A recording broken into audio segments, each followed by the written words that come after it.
আমি ফটো ছেড়ে দেবো, দেখবেন সাবিনা ইসমিন রান্না করছিল, হুমকি ছিল, তাতে ওদেরকে হ্যাকেল করা যায়। আমাদের ডকুমেন্টস আছে। সব অ্যান্টি ন্যাশনাল অ্যান্টি কনস্টিটিউশনাল ফোর্সের একদম কম্বিনেশন হয়েছে। একে র্যাডিক্যাল ফোর্স বলা যেতে পারে। যেমন বাংলাদেশে জামাত এবং তার যে অ্যালাইড ফোর্স, একইভাবে এখানে টিএমসি, মিম এবং অ্যালাইড ফোর্স, যারা দেশের সংবিধানকে মানে না, যারা আইন শৃঙ্খলাকে মানে না, যারা সীমাহীন তোষণের রাজনীতি করে এবং গায়ের জোরে সব কিছু দখল করতে চায়, ভয় দেখিয়ে সন্ত্রস্ত করতে চায় মানুষকে। না না, উনি মনে প্রাণে রাষ্ট্রপতি শাসন চাইছেন, আর আমরা বলছি উনি মুখ্যমন্ত্রী নামটা লেখা থাকুক, উনার কাছ থেকে পুলিশ পুরো আইন শৃঙ্খলাটা কেড়ে নিক। 355 তো করতে প্রভিশন আছে, ইলেকশন কমিশন চাইলে করতে পারে। 311 করতে পারে ইলেকশন কমিশন। সেন্ট্রাল প্যারামিলিটারি ফোর্সের কমান্ডেন্টদের থানা ইনচার্জ করে দিক না, চিহ্নিত থানাগুলোতে যেখানে এই সব কাণ্ড কারখানা হচ্ছে করে দিলেই ঝামেলা মিটে যাবে। এবং এনআইএ কেসটা নিয়েছে, আমার বিশ্বাস বেলডাঙ্গাতে যেমন ভয়ে ছিটিয়ে গেছে, সুজাপুর, কালিয়াচক ওই এলাকাতেও ভয় ছিটিয়ে যাবে, সময়ের অপেক্ষা। প্রথম কথা হচ্ছে, উনি যে ভাষাগুলো প্রয়োগ করছেন, এই ভাষা নয় মানে জেনে করছেন অথবা মানে না জেনে করছেন। মূল উদ্দেশ্য হচ্ছে অমিত শাহজি বেঙ্গল বিজেপিকে জেতানোর জন্য বা বেঙ্গলে পরিবর্তন আনার জন্য তিনি যে সিরিয়াসলি এফোর্টস দিচ্ছেন, এটা ওনার কাছে সমস্যা তৈরি হচ্ছে। উনি যে আধুনিক ভারতের রাজনৈতিক চাণক্য, এতে উনি ভয় পাচ্ছেন যে উনার যত রকম ষড়যন্ত্র এবং তন্ত্র তাকে ভেদ করে দিতে পারে অমিত শাহজির তার যে অভিজ্ঞতা, বিচক্ষণতা, প্রাজ্ঞতা, এটা দিয়ে তিনি ভেদ করতে পারেন। আর কালকে ভবানীপুরে মমতা বন্দ্যোপাধ্যায়কে হারিয়ে বিজেপি তথা আমাকে জেতানোর জন্য তিনি কালকে যেভাবে তার গুরুত্বপূর্ণ সময় দিয়েছেন, তিনি সংক্ষিপ্ত ভাষণে যেভাবে ভবানীপুর চেয়ে নিয়েছেন, ভবানীপুর বিজেপির জন্য চেয়ে না মানে তো মমতা ব্যানার্জির আবার ডিফিট। এই আতঙ্ক থেকে মমতা বন্দ্যোপাধ্যায় অমিত শাহজিকে আক্রমণ করছেন এবং আমার বিশ্বাস গতকাল থেকে আজ পর্যন্ত মমতা ব্যানার্জি ঘুমাতে পারেনি।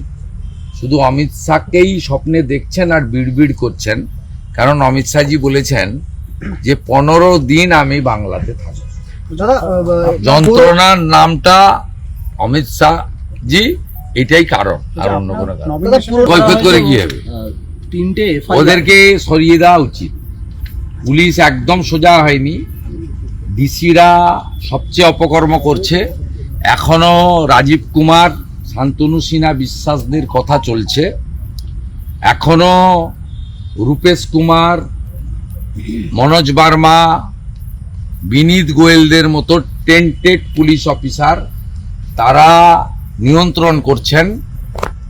রাজ্য পুলিশকে ডিজিপি এবং এডিজি এলো সহ অনেকে চেষ্টা করছেন কিছুটা বের করে আনার, কিন্তু আমি উনাকে দোষারোপ করব না।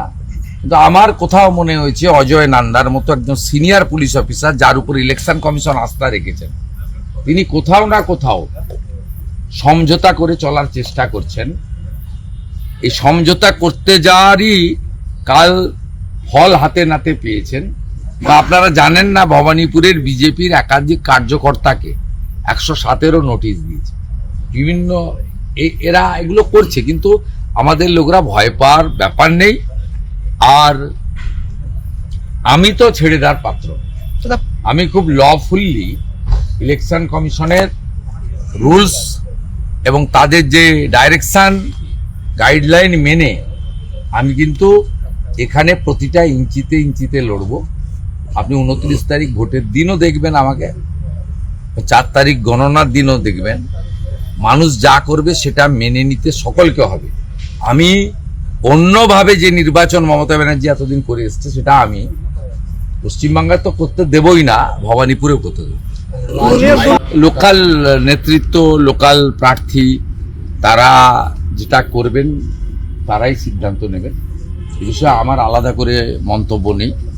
আপনাকে পরিষ্কার কথা বলি, প্রার্থীরা জেতার জন্য, তাদের ভোট ব্যাংকে বৃদ্ধি করার জন্য স্থানীয় স্তরে কিছু কিছু সিদ্ধান্ত নিজেরা নেন, এবং আমরা ভারতীয় জনতা পার্টির নেতৃত্বরা সংগঠনকেও যেমন গুরুদায়িত্ব দিয়ে রেখেছি, প্রার্থীদেরও কিছু কিছু, ধরুন আমি জানি লোকটা তৃণমূল কংগ্রেসের প্রতিষ্ঠাতা, লোকটার বিরুদ্ধে গুরুতর কোনো সাম্প্রদায়িকতা বা দুর্নীতির অভিযোগ নেই।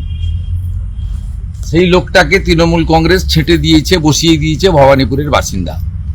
তার বাড়িতে যদি আমি ভোট চাইতে যাই, বিজেপির নেতৃত্বরা কখনোই আমাকে কৈফত চাইবেন না যে কেন তুমি ওখানে গেছিলে। বিজেপি করার মজাটাই আলাদা, যারা জানে না তারা জানেন, মানে এই সম্পর্কে একটা আইডিয়া নেই। কোনো বিরোধী দলের লোক যদি কারোর বাড়ির অনুষ্ঠানে, ধর্মীয়, সামাজিক, পারিবারিক অনুষ্ঠানে ডাকে, সেখানেও বিজেপির কোনো স্তরের নেতাকে কারোর অনুমতি নিয়ে যেতে হয় না। তৃণমূলে থাকা মানে আমি ছিলাম দম বন্ধ করা অবস্থা। দলের নেতাদের কেউ হোয়াটসঅ্যাপ কল এবং ফেস টাইমে কথা বলতে হয়। ভারতবর্ষের কোনো রাজ্যে কোনো রাজনৈতিক দলের নেতা জনপ্রতিনিধিকে হোয়াটসঅ্যাপ কল বা ফেস টাইম, আইফোন তো খুব কস্টলি, কথা বলতে হয় না। যেটা পশ্চিমবঙ্গে তৃণমূলের নেতাদেরও নিজেদের মধ্যে যে কথাবার্তা বলে, মমতা বন্দ্যোপাধ্যায়ের যে অত্যাচারের কথা তারা নিজেরা আলোচনা করেন, সেই আলোচনাও কিন্তু তারা আইফোনে করেন। তারা নিজেদের মধ্যে কথোপকথনে দেখবেন অরূপ বিশ্বাস এবং ফিরহাদ হাকিম সবসময় আইফোনে ফেস টাইমে নিজেদের মধ্যে কথাবার্তা বলে।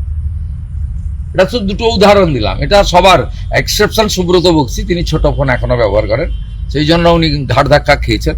রাজ্যসভা থেকে উনাকে স্বেচ্ছা নির্বাচনে পাঠিয়েছেন মমতা ব্যানার্জি, প্রয়োজন নেই এখন সেই জায়গায়, এখন বাবুল সুপ্রিয়, কোয়েল মল্লিকদের প্রয়োজনীয়তা দেখা দিয়েছে। তাই উনি একমাত্র আমার জানা যে ছোট ফোন ব্যবহার করেন এবং নর্মাল ফোনেই কথাবার্তা বলেন, বাকি কেউ বলেন। এই পরিস্থিতি পশ্চিমবাংলায় তৈরি করেছে তৃণমূল কংগ্রেস। আমরা সিপিএম এর সময় মনে করতাম যে সবটাই for the party, by the party, of the party, যে সিপিএম এর ছেঁড়া চটিতে এইভাবে পা গলিয়ে সেই চটিটাকে আরো একটু দীর্ঘায়িত করার কাজটা মাননীয় মমতা বন্দ্যোপাধ্যায় করছে। ওখানে বিজেপি সুব্রত মৈত্র জিতবে, ওখানে সনাতনীদের ভোট 80%-এর বেশি। বহরমপুর মুর্শিদাবাদের রাজধানী, সেখানকার সনাতন সমাজ বেলনাগা দেখার পরে, শক্তিপুর দেখার পরে, ধুলিয়ান, শামসদগঞ্জ দেখার পরে তারা কি পদ্মফুলের বাইরে ভোট দেবেন নাকি? তারা তো বাঁচতে চায়, সেই জন্য বিজেপিকে চায়। ওখানে অন্য কিছু হবে না। ওখান থেকে 10 কিলোমিটার দূরে শক্তিপুরে হয়েছে 2 বছর আগে, ওখান থেকে 12 কিলোমিটার দূরে বেলডাঙ্গাতে হয়েছে কদিন ধরে, আপনাদেরও পিটিয়েছে যারা সারাদিন পিসি করেন। মহিলা সাংবাদিকও ছাড় পায়নি। ওখান থেকে 60 কিলোমিটার দূরে ধুলিয়ান শামসেরগঞ্জ হয়েছে, 10টা হিন্দু গ্রাম ভেঙে তছনছ করে দেওয়া হয়েছে। এরপরেও কি আপনি ভাবেন বহরমপুরের সনাতনীরা, রাষ্ট্রবাদীরা তারা অন্য কোথাও ভোট দেবে? তাদের কাছে প্রার্থী ফ্যাক্টর না, তারা পদ্মফুলে ভোট দেবেন, কারণ পদ্মফুলই বহরমপুরের সংখ্যালঘু হিন্দুদের সুরক্ষা দিতে পারবে, অন্য কেউ সুরক্ষা দিতে পারবে না। এটা ওখানকার লোকেরা জানে। ইলেকশন কমিশনের স্ট্রং অ্যাকশন নেওয়া উচিত, এবং ওখানে কেন্দ্রীয় বাহিনীকে যারা লিড করছিলেন, পুলিশের লোক, তাদের বিরুদ্ধে ব্যবস্থা গ্রহণ করা উচিত, সাসপেন্ড করা শুরু করা উচিত। এবং এই ধরনের ঘটনা ঘটলে বিদেশি শক্তির হাত আছে কিনা দেখার জন্য এনআইএ বা সিবিআই দিয়ে দেওয়া উচিত। ইলেকশন কমিশন যেটা করেছে সুজাপুরের ক্ষেত্রে, অন্য ক্ষেত্রেও করা উচিত। ভবানীপুরের ক্ষেত্রে যেটা করেছে এটাও আমি ওয়েলকাম করে বলবো, শুধু শোকজ করলে হবে না, ক্ষমা করে দিলে হবে না, সাসপেন্ড করা উচিত। এবং সিপিকে শক্ত করার জন্য, তার মেরুদণ্ডটাকে সোজা করার জন্য, রূপেশ কুমারদের খপ্পর থেকে তাকে বের করানোর জন্য ইলেকশন কমিশনের উচিত ব্যবস্থা নেওয়া।